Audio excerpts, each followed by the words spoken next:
तर दहशतवादी संघटनांच्या संपर्कात असलेल्या 2 संशयित तरुणांना मुंबईतून ताब्यात घेण्यात आलं। महाराष्ट्र एटीएस आणि दिल्ली पोलिसांनी ही संयुक्त कारवाई केली। दिल्लीत घातपात घडवण्याचा त्यांचा डाव असल्याचा संशय आहे।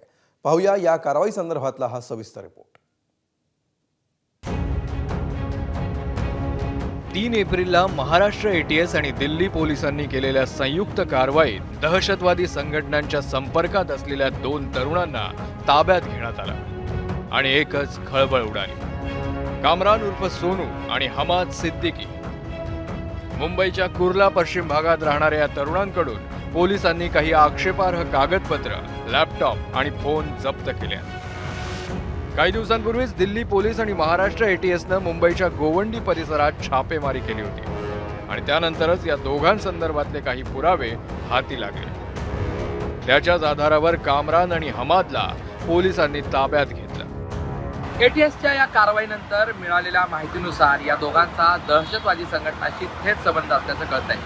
इतकंच नव्हे तर कामरान आणि हमाद या दोघांनीही अनेक तरुणांना दहशतवादी संघटनांमध्ये सामील होण्यासाठी त्यांचं ब्रेन वॉशिंग केल्याचा संशय आहे। दरम्यान एबीपी माझाची टीम ताब्यात घेण्यात आलेल्या हमादच्या घरी पोहोचली, पण हमादच्या वडिलांनी आपल्या मुलावरचे आरोप फेटाळले।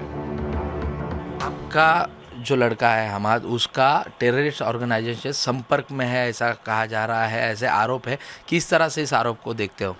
नहीं, मुझे नहीं लगता, मुझे कुछ खबर ही नहीं इस बारे में। अगर ये कुछ कांटेक्ट में आया होगा तो मुझे पता नहीं है, क्योंकि ये मोबाइल ही सब फितने की जड़ है। मोबाइल से अगर कुछ ये पबजी वगैरह खेलता था, बस इतना मेरे को मालूम है, ज़्यादा इन्वॉल्व रहता था। अब उसमें कोई कांटेक्ट में आया होगा तो मुझे पता नहीं है। नहीं, मैं समझता ऐसा कुछ हो ही नहीं सकता है। उसको कहीं ना कहीं फंसाया गया है। किसी अगर कांटेक्ट कहीं हुआ है उसका तो उसको मैनिपुलेट किया गया, उसको कहीं फंसाया गया है। वो बच्चा इस काबिल ही नहीं है, वो कुर्ला से निकलने के काबिल नहीं है। दहशतवादी कारवायांच्या संशयावरून मुंबईत झालेल्या या कारवाईनं एकच खळबळ उडाली। त्यामुळे आता पुढच्या तपासात नेमकं काय समोर येतं हे पाहणं महत्त्वाचं ठरेल। हमादचे वडील या ठिकाणी होते, जलालुद्दीन। त्यांचं म्हणणं असं आहे की या सगळ्या प्रक्रियेमध्ये त्यांना काहीही नेमकी माहिती नाही आहे। जर काही चुका झाल्या असतील तर सरकारने त्याच्याकडे संवेदनेने पाहावं। त्याच्या आयुष्याचा हा प्रश्न आहे। त्यामुळे आता नेमकं दिल्ली स्पेशल सेल आणि महाराष्ट्र एटीएस यांनी जी कारवाई केलेली आहे त्या संदर्भात पुढे काय घडतं हे पाहणं देखील गरजेचं आहे।